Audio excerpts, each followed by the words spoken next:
Hey guys, welcome back to Magic TV. My name's Craig. It's 9 o'clock on a Monday, which means it's time for a 5x5. This is where I take 5 different subjects related to magic. I spend 5 minutes talking about each subject.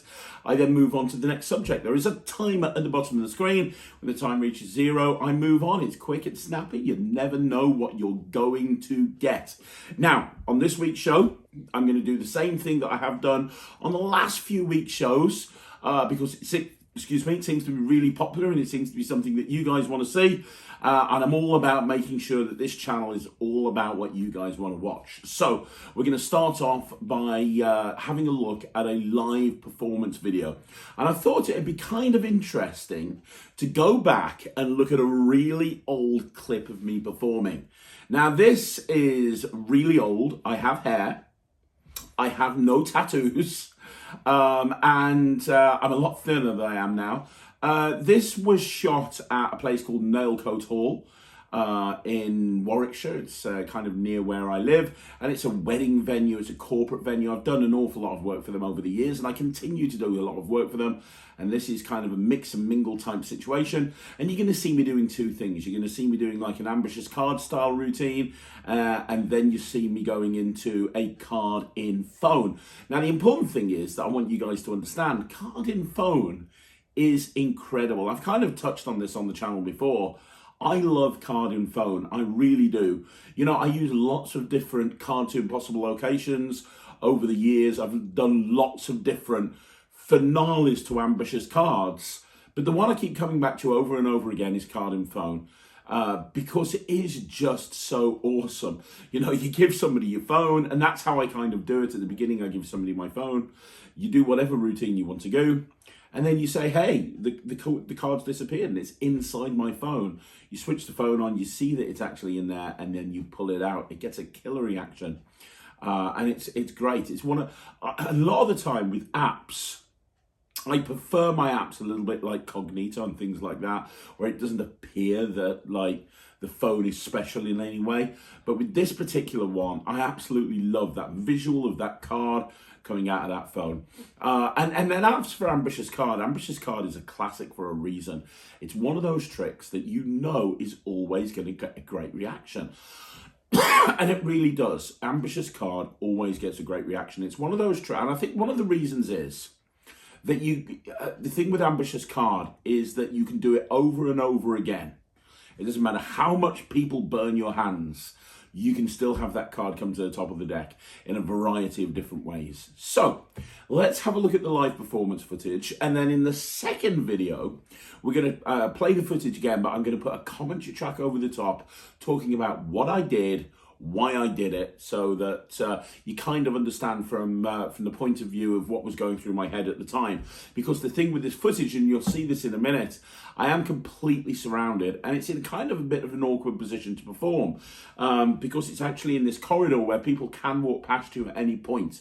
So you have to be able to kind of keep half an eye on the people that are walking past you, and you need to be able to shift accordingly. And that's something that you are going to find when you're working in a kind of a mix and mingle situation. You are going to find that sometimes that is the case. So let's have a look at that footage right now. Then we're going to have a look at the commentary track, and then we'll move on with the rest of the 5x5. Now we need to hold on to my phone. Right there. Don't switch it off for me yet. It's a bit of a surprise there for everybody. Now, so what's the phone? I'm going to use a pack of 52 playing cards. 52 playing cards, 52 possibilities. What should I use? Paul, you're going to pick a card for me, but I want you to pick a number card. So don't take a Jack Queen or pick 7 number cards, alright? Any number of cards, there you go. There you go, that's lovely. Remember the card, don't forget it. And then hand it to my glamorous assistant in her best glamorous assistant type way. She will show the card to everyone. Yeah, because she's the glamorous assistant. Don't show me. That's just no point to the trick. Now pass it back to him. I'm going to give you a pencil. I want you to write your name on the card, but on the face of the card. Not on the back, on the face. Not on your face, on the face of the card. That'd be awesome. Don't make that mistake, like I have a few times. And then you're going to put the card back in the deck, okay? So just, we'll take the, that's how I got it. You're going to put the card back, just say stop. Wow, okay, right there. Perfect. That's the card, just in case you didn't see it. Now, I'm going to show you the difference between sleight of hand and real magic, okay? First of all, sleight of hand. Now, right now, this card could be anywhere in the pack. I've got no idea where it is, and I have to try and find it. Okay? First of all, sleight of hand. I want everybody to have a really good look at this. The ace, that's not your card, no? Watch the ace, watch the hand. Just rub the ace like this, and when you do, with any luck, the ace changes right there into the 10 completely. Now that's sleight of hand, this is real magic. If I put the 10 down in the middle, so it's about halfway down, push it in for me, very good. You just press the button on top and snap, and when you do, that's when the 10 comes straight to the top. It's not like it's a deck full of 10s, but even if it was, it's the only one in the pack with your name on it. I'll do it again, I'll put it right there, push it in for me, press the button on top, turn the top card over, works every single time, even when you do it. Guys, this is the bit where you're going to love, you're going to go nuts for this watch. I'm going to take the 10, I'm going to flip it over as slowly as I can. Is that fair? I'll even give you one last look at it. How's that? Is that fair? The 10 goes in the middle of this half goes in the middle of this half. In other words, it's going in the middle, the middle, the middle. I'll show you it's not on top. Is that fair? Likewise, I'll show you it's not on the bottom. Now, it's not that the card comes to the top. Basically, the top card turns into your card. You don't normally see that because the card's face down, not leaving face up, which means you'll see that 10. Watch that 10 change into your name. Big finish, big finish. I'm going to put the 10 down in the middle, and I'm going to try and make it jump into the phone. Hold the phone out, pass me the phone, sir. Hold the phone, hold your hand out nice and flat, just one hand. There you go. Sir, what I want you to do is put your other hand on top. That's wonderful. Check this out, guys. Card goes in the middle. I'm going to try and get it into the phone, right in front of your eyes. Watch this. Here we go. Did you feel anything? Can you hold that for me? Lift up your hand. Not on top of the phone. Not underneath the phone. Inside the phone. Watch this. First of all, that's my son. 5 months old today he is. But inside the phone, there is now a folded up invisible card. A folded up card right there. Inside the phone, just underneath the screen. It is your card. The only way to prove it is to pull it out. Watch this. On 3. 1, 2, 3. So you're going to take that, and if that's your card, they're going to give you a huge, massive round of applause. Have a look. Well done. Awesome, thanks guys, I appreciate that. You can keep that as a souvenir, there you go. Guys, we're doing a big show later on inside there. We're actually going to be sawing people in half and stuff. And obviously I will be using my glamorous assistant and that sort of thing, so I'll see you guys a little bit later on. Thank you very much for watching. Alright, take care. So one thing that I like about this routine is that you involve as many people as possible. Notice that I give my phone to somebody at the beginning. This is something that I always do when I'm doing card to phone. It feels more fair than having it in my pocket and pulling it out. The fact that they've had the phone from the very beginning. So, when you're doing mix and mingle, you want to kind of be aware of your surroundings, but you want to try and involve as many people as possible. That's kind of the key thing here. You don't want to be just focusing on one person and everyone else is getting bored. So you can see that I get the gentleman to pick a card, but then I get the lady to show it around like a glamorous assistant. I'm just trying to get as many people as possible to be involved in this.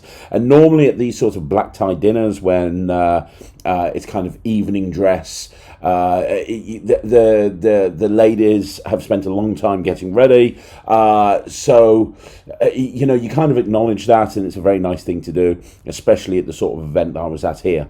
So you have the card put back in, and now we're into the main routine. One thing that you'll hear me say is I'm going to show you the difference between sleight of hand and real magic. Now, I love that hook line. You need some sort of hook line to explain what's going to happen, what you're going to get into, rather than just, I'm going to find your card. I love that hook line. I'm going to show you the difference between sleight of hand and real magic. It kind of draws people in. So now that allows me to do a Erdnase colour change to find their card.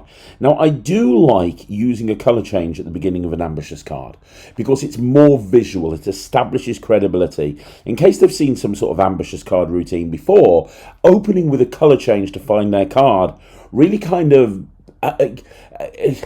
establishes credibility, lets people know that you're very good at what you do. Then you go into the ambitious card sequence. Now notice, I only have the card come to the top of the deck like twice. A lot of the time when I'm doing ambitious card, I keep the amount of times it comes to the top of the deck very short, because it can get very boring very quickly if you're not careful. And we've all seen those magicians that do like a 56 phase ambitious card routine. This is the third phase where it's technically coming to the top, but it's actually really a twirl change, because even though it's coming to the top, you have this lovely little colour change moment where the top card turns into their card. And I think that's the other thing to understand about multi-phase routines. You have to make sure that each phase builds. From the audience's point of view, the cards come to the top of the deck again, but it's become more visually impressive each time. So every single time the card comes to the top of the deck, it becomes more impressive. And now I'm into the finale, and I can't recommend card to phone enough. Notice I bring the phone back into the field of play, but the gentleman that was holding the phone is still involved in this. Now, I want you to see that the Mercury card fold is done on the offbeat. I'm focusing everyone's attention onto the phone in between their hands. That's when the Mercury card fold is done. And now, here's the load. You show both sides of the phone. You've gone straight into the load. And as I say, I highly recommend buying card to phone just for this moment right here. They see the card in the phone. You can even get them to touch it with their finger if they want to, and then they actually see it come out the phone. It's a wonderful moment. I've been doing this for the best part of a decade, and it always gets a great reaction. They just never see it coming for a second. The only other thing to mention is, you notice at the very end, after I've given them the card as a souvenir, I'm promoting the show. We're doing an illusion show here, and I do like doing close-up magic before a show to kind of establish credibility before the show. And if I am in that situation, when I've finished performing to a group of people, I'll say to them, hey, we've got a show later on, make sure you check out that show. It's going to be absolutely fantastic. And, it's a nice moment to do that. But yeah, ambitious card, highly recommended. Just keep it a little bit short and make sure that each phase builds on the previous phase. Okay, so I'm going to do a review right now, and this is a review of a product by Hansen Chen. And a lot of the time recently, Hansen has been knocking things out of the park. I mean, I really like Series X Pro. I really liked Hollywood. So what we have here is the hardest rubber bands in the world by Limo, or the hardest rubber bands. Now what you have here is you have a tutorial that explains exactly how this works, and then you get some rubber bands, and it allows you to do a whole bunch of different routines, and there's a lot of different options on the download. Sarah hasn't seen this, so I'm going to very quickly show her what this is all about, because Sarah doesn't like rubber band magic. Sarah, you behind the camera, you're going to help me, is that all right? Sure. I've got two rubber bands. I want you to look at this. This one here is rubber band number 1, and this one here is rubber band number 2, okay? Yeah. Now, I'm going to show you my favourite penetration trick with rubber bands, okay? Right. The idea is very simple. We're going to put one there, one there. Do you see the two rubber bands? Yes. Now, they are solid rubber bands. The idea is to make solid go straight through solid. That's right. We are going to try and penetrate the bands. Now, watch. It looks like this. You just touch right there in the middle. Once, twice, 3 times. And just like that, I can cause that rubber band to penetrate through the other rubber band. You can actually see where they've penetrated. Okay. But I'll do it again. Look, if I just do this, they actually separate. Now, you might have missed that. Most people do. So I'm going to do it one more time for you. But this time you know exactly what's going to happen. Right here. If you were here in front of the camera, Sarah, I would let you pinch these bands together. And as you pinch them together, they would actually come apart. You can actually see right there. Look at that. Right there. But if I just pull, they come apart. Now, that's a really good trick. But here's what I want you to do. I'm going to put this rubber band in my hand. And I want you to think about your favourite penetration trick using rubber bands. And we'll see if we can make this happen. Right. Watch. Are you thinking? Are you concentrating? Concentrate on something. Because amazingly, this band is going to change into whatever it is that you're thinking of. 3, 2, 1. Let's have a look. Oh, Sarah, you can't think of that. This is a family show. I didn't You can't think. that. You pull it back. All I'm saying is the band doesn't lie there, Sarah, and that's what it is. Okay, so it's basically you get a whole bunch of rubber bands that are shaped like a penis, but you can stretch them out and it looks like a normal rubber band. But you put it into someone's hand, when they open up their hand, it's going to change into a penis. So what do I think of this? And the other question is, where could you do something like this? Because here's the thing. I know of entertainers that, and I know of magicians, and I've spoken to entertainers and magicians that say that this sort of thing is crude and you should never perform this in a million years, and it degrades the art form and this and that and the other. And in many ways, I understand exactly what they're talking about. This is a little bit like a sponge ding-dong, where you get 4 sponge balls and you put them into someone's hand, and when they open up the hand, it's changed into like a sponge cock. It's a little bit like the ILC trick, which is like 5 different ESP symbols, and they take one and they hold it in between their hands, and when they look at it, it's the ESP symbols changed into this sort of shape. There's quite a few tricks like that. Prop Dog, Dave Bonsall, seems to have an ability of making lots of different tricks like this. None spring instantly to mind.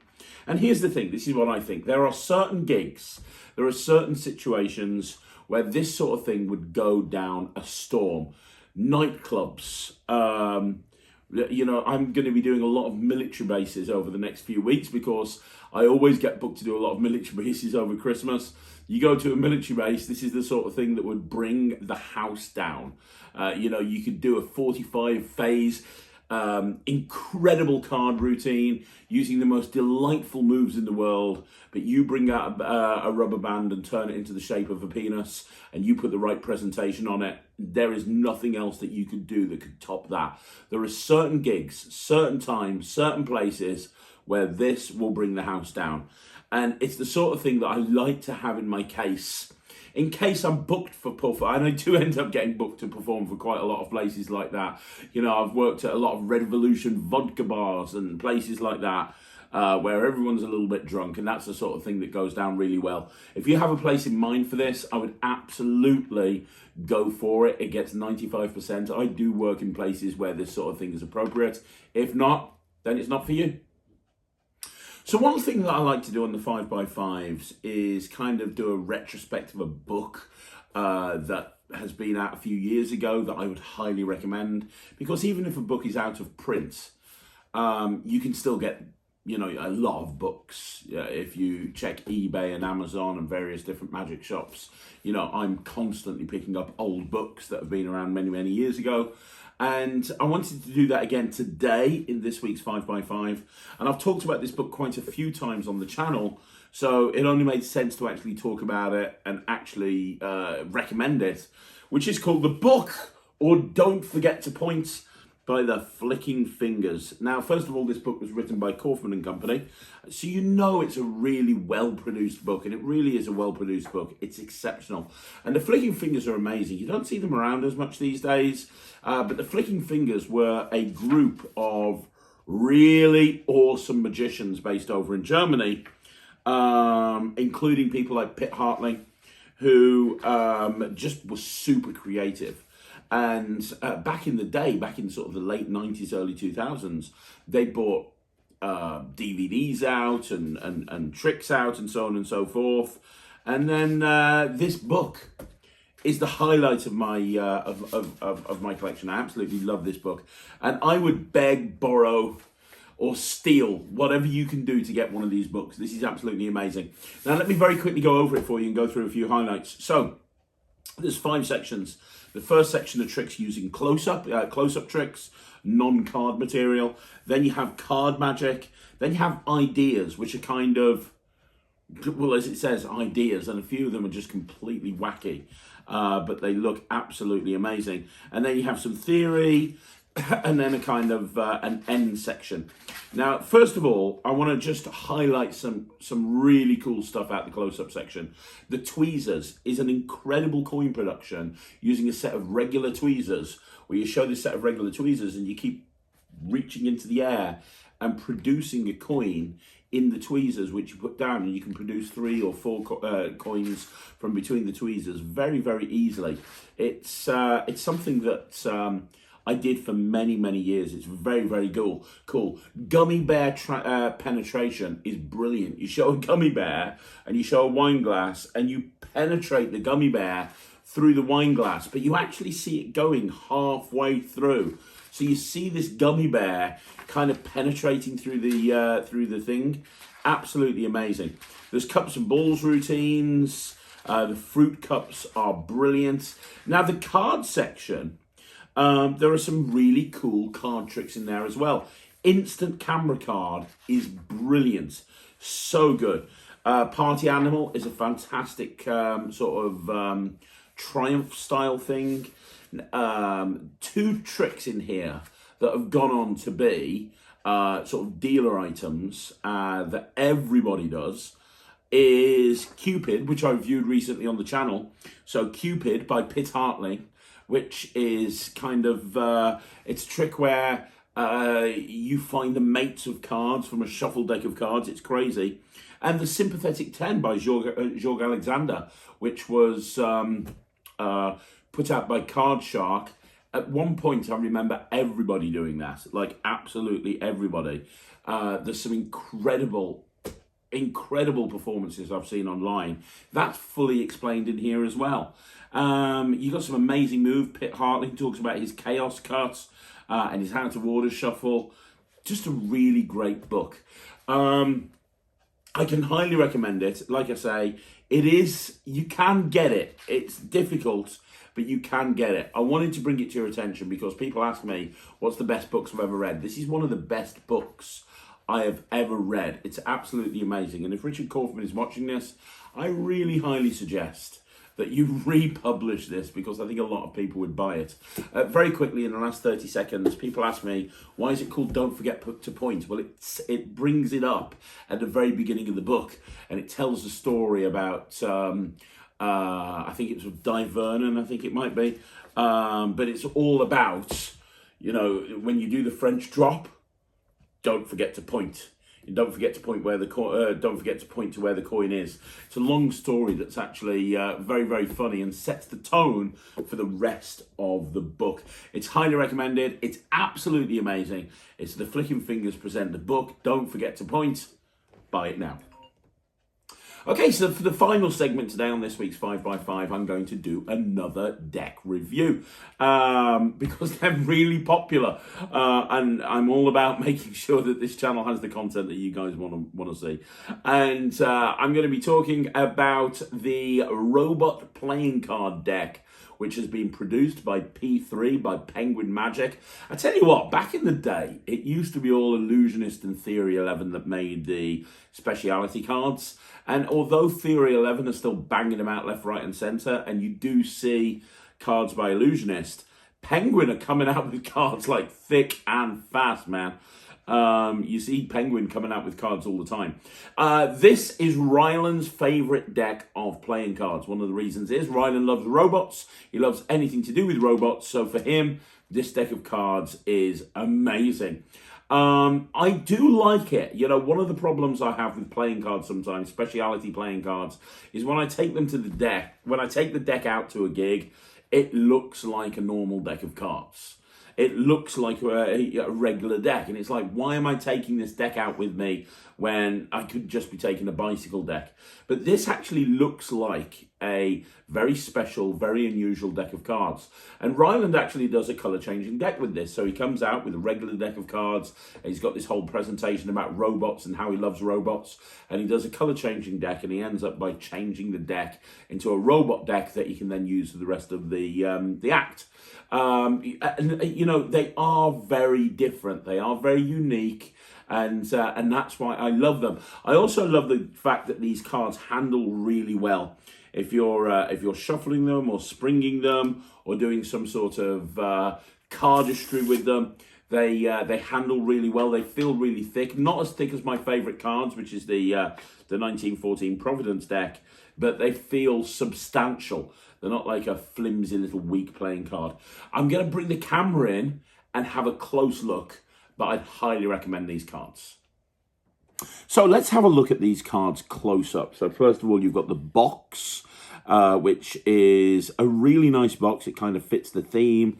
You know, it's when you think about a robot deck, you think about robots, and obviously this whole, even down to the tuck case or the box, looks kind of robotic. What I do like, what I thought was quite funny, is down the side of the box it says artificially intelligent, made in the USA, and on the other side it says designed by humans, printed by machines, which I thought was quite funny. Let's have a look inside the box. So we take this out, and first of all, let's look at the back design. So the back design of the cards is the same as the back design of the box. It's a very nice back design.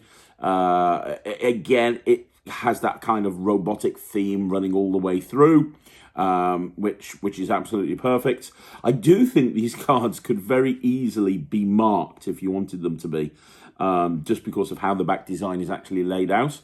And then you've got the front of the cards. Now, the front of the cards, I love the Jokers. You've got two little kind of robot-type characters on the Jokers. And then my favourite cards on here are the court cards, because all of the court cards look awesome. They're all kind of like proper robotic. You look at all of the pips on all of the cards, and you've got the little robotic sort of cogs and wheels inside the pips, which I do like, because a lot of the time, with these speciality decks, the queens look cool as well, don't they? A lot of the time, I do love that the kings have their little hat, their little crown on kind of at an angle. I think that's really funny. But a lot of the time with these speciality decks, the faces of the cards are all perfectly normal. It looks like a normal deck, and there's virtually no difference. And you kind of think, well, what am I spending the extra money on? But that's not the case with these cards. With these cards, all the way through, whether you're looking at them face up or face down, you can see that they look very, very special. The Ace of Spades especially looks really good. Now, one of the things that people have asked me, because I ask people, what are you looking for in a deck review? And a lot of time people say to me, we want to know how well they faro. So I'll tell you right now, these faro absolutely perfectly. There you go. You can see they absolutely are brilliant to faro. There you go. I'll do another faro just to prove the point. So they faro very, very easily. There you go. They faro very, very easily. They look really good. They faro nicely. They handle really well. This is a really good pack of cards. So guys, that's another 5x5 in the bag. Thank you once again for tuning in. Monday nights are really fun here on Magic TV because we do the 5x5s. It's one of my favourite videos of the week. My question is, what would you like to see on future 5x5s? Do you like the reviews? Do you like the retrospects? Whatever it is that you guys are into, I want to make sure I'm doing more of that on future 5x5s. A lot of people like the live performance footage. That's why I do that. If you want to see more videos like this, please like the video, subscribe to the channel, leave a comment down below. I'm going to be back again on Tuesday, tomorrow, with the shorts at 2 o'clock, live at 6 o'clock, and at 9 o'clock I'm going to be back with a Talk Magic. So I'll see you again soon. Thanks very much for watching. My name's Craig from Magic